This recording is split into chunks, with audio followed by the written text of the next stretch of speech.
বিসমিল্লাহির রহমানির রহিম। কখনো কখনো জীবনে এমন মুহূর্তও আসে যখন মানুষ নিজেকে নিরুপায়, ক্লান্ত আর পরীক্ষায় জর্জরিত অনুভব করে, নিজেকে একা অনুভব করে। আর এমন মোড়ে এসে মানুষ ভেতর থেকে ভেঙে যায়।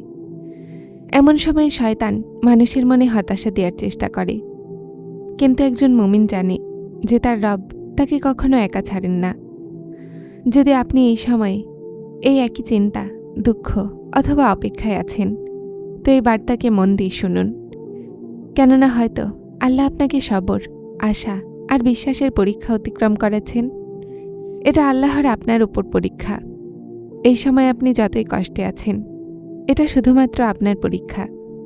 আপনার রব আপনাকে পরীক্ষা করছেন যে আমার প্রিয় বান্দা এই পরীক্ষার সময়ও কি আমার শুকরিয়া আদায় করে নাকি অভিযোগ করে যে আমাকেই কেন ফেলা হলো এই বিপদে। তো শোনো, তোমাকে শুধুমাত্র ভরসা করতে হবে নিজের রবের ওপরে, যিনি আপনাকে এই সমস্যা, এই কষ্টে ফেলেছেন। তিনি আপনাকে এটা থেকে বেরো করবেন। এখন যা হচ্ছে সেটাই আপনার হকে উত্তম। তার ইচ্ছাতে রাজি থাকুন। যে কোনো অবস্থাতে তার শুকরিয়া আদায় করুন। এটা আপনার রব বলে দিয়েছেন, আর যা তিনি বলে দেন সেটা অবশ্যই হয়। আল্লাহ অসম্ভব জিনিসে নজরে আসে, যখন সেই জিনিসগুলো হয় যেটার হওয়ার আমরা কল্পনাও করতে পারি না, যখন সেই দরজাগুলো খোলে যেটা খোলার আমরা কল্পনাও করতে পারি না, যখন সেই রাস্তা আমাদেরকে ওই মঞ্জিলে নিয়ে যায় যেটার আমরা ধারণাও করতে পারি না। এই পরিস্থিতির বদলানো, এই দরজাগুলোর খোলা, এই রাস্তাগুলোর মঞ্জিল পর্যন্ত পৌঁছে যাওয়া, আপনার কি মনে হয় যে এই সব কিছু বিনা কারণে হয়ে যায়? সেই যিনি সাত আসমানে থাকেন, যিনি ধমনীর চেয়েও বেশি নিকটে, এই সমস্ত ধাঁধাগুলো, তার সমস্ত জবাব তিনি নিজে দেন। বাস ধরনগুলো আলাদা হয়। না হওয়া তিনি তখনই করেন যখন মানুষের বিশ্বাস জমিন আর আসমানের চেয়ে অনেক উচ্চ হয়ে যায়। তারপর এই বিশ্বাসেই মজিজা আসে। তারপর ওই মজেজাতে আল্লাহ নজরে আসেন। যখন আল্লাহ কারো খেয়াল কারো মনে আনেন, তো তার জায়গা নসিবেও কোথাও লুকিয়ে রাখেন। আর ওই লুকিয়ে রাখা জিনিসগুলো তারাই পায় যারা দোয়া করে। আর দোয়া সেটা করতে পারে যা আপনি করতে পারেন না। সবসময় আল্লাহর রাস্তাতে চলো, নিজেকে উত্তম করার চেষ্টাতে লেগে থাকো। আর দেখে নিও, একদিন আল্লাহ তোমার চাওয়াকে চাঁদের মতো আলোকিত অবশ্যই করবেন, যা সময়ের সাথে সাথে বাড়তেই থাকবে। বাস আপনি থামবেন না। শুধু এটা মনে রাখবেন যে আপনার শক্তি নিজে আল্লাহর সত্তা। আপনি শুধুমাত্র পিছনে ফিরবেন না, আল্লাহর দিকে এগোতে থাকবেন।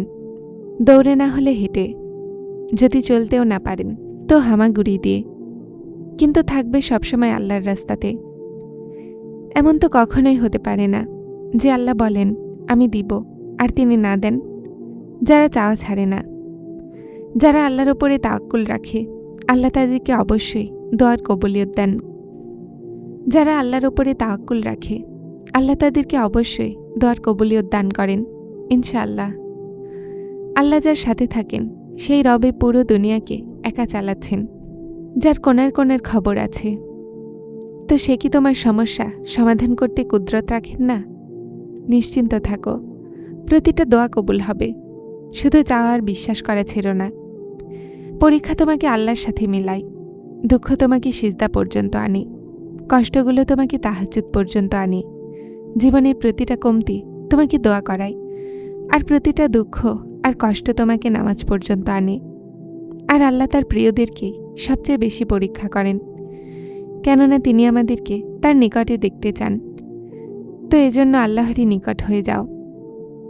নবীজি সাল্লাল্লাহু আলাইহি সাল্লাম বলেন, যে মানুষ বারবার আল্লাহকে রাজি করতে লেগে পড়ে, তো তারপর একটা সময় আসে যে আল্লাহ জিবরাইলকে বলেন, আমার অমুক বান্দা আমাকে রাজি করার জন্য লেগেছিল, আর এর ওপরে এখন আমার রহমত বর্ষিত হচ্ছে। এটা শুনে জিবরাইল আলাইহিস সালাম বলেন, অমুক বান্দার ওপরে আল্লাহর রহমত হয়ে গেছে। তারপর এই কথায় আরও সে থাকা ফেরেশতারা আশেপাশের ফেরেশতাদেরকে, এমনকি সাত আসমানের সমস্ত ফেরেশতাদেরকে বলে। আর তারপর এটাই জমিনে চলে আসে। আল্লাহ আমাদেরকেও এমন বান্দাদের মাঝে শামিল করিয়ে নিন, আমিন। আল্লাহ কাউকে জলদিই দেন, আল্লাহ সবাইকে দেন, কাউকে অস্বীকার করেন না। কিন্তু আল্লাহ তার জন্য বিশেষ খেয়াল করেন যে তার রবের জন্য বিশেষ যত্ন নেন।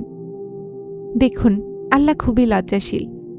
যেই বান্দা সারা জীবন কারো সাহায্য করতে অস্বীকার করেনি, রব তাকে কিভাবে অস্বীকার করবেন? যে আল্লাহর ভালোবাসা পাওয়ার জন্য বান্দাকে ভালোবেসেছে, তাদের জন্য স্বস্তি তৈরি করেছে, রব তার ওই বান্দার খোলা হাতগুলোকে তার ভালোবাসায় ভরে দিবেন। আর তারপর এমন বান্দা যদি তার প্রয়োজনকে বলে, তো তারপর এমন সবর আর শুকরিয়াকারী বান্দাকে হাত নামানোর আগেই কবুলিয়ত দিয়ে দেন। মনে রাখুন যে দোয়া একটা ইবাদত, আর তার অজু হলো আমাদের বন্দেগী।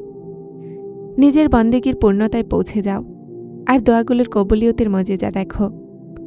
আল্লাহ জবাব অবশ্যই দেন। আপনাকে কে বলল যে আল্লাহ আমাদের কথা ভাবছেন না? কে বলেছে যে তিনি আমাদের দিকে মনোযোগ দেন না?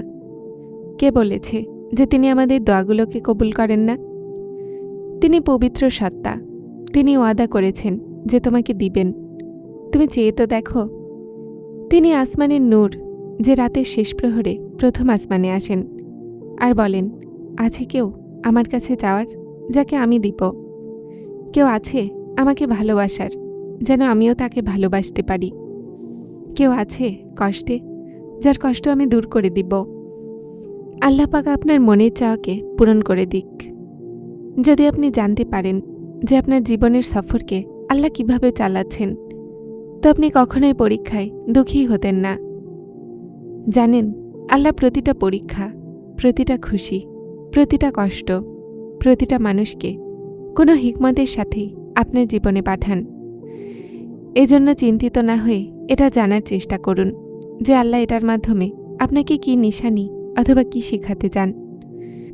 কোনো রহস্য খুলে যাবে, কোনো বাস্তবতা সামনে এসে যাবে, কোনো জবাব পেয়ে যাবে। তুমি শুধুমাত্র লক্ষ্য করো।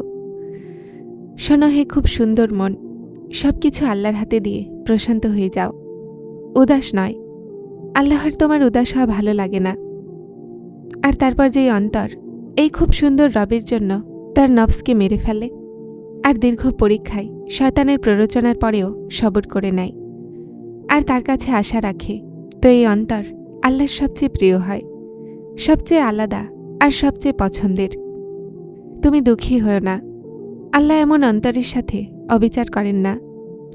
তোমার নসিব এখন খুব জলদি বদলাতে চলেছে। তোমার রঙিন জীবনে এখন সেই রব রং ভরতে চলেছেন। এখন তোমার ঘরও খুশির ফুলে ভরে যাবে। বিশ্বাস করো, তুমি তোমার দোয়াগুলোর কবুলিয়ত জলদি দেখবে ইনশাআল্লাহ। আল্লাহ আমাদের সবাইকে সবর, শুকরিয়া আর বিশ্বাসের সম্পদ দান করুন, আর আমাদের সমস্ত দোয়াগুলোকে তার রহমতের মাধ্যমে কবুল করুন। আমিন ইয়া রাব্বুল আলামিন। যারা চ্যানেলটিতে নতুন এসেছেন তারা হেদায়েত চ্যানেলটিকে সাবস্ক্রাইব করে আমার সাথে থাকুন এবং অবশ্যই ভিডিওগুলোকে লাইক শেয়ার করবেন। আসসালামু আলাইকুম।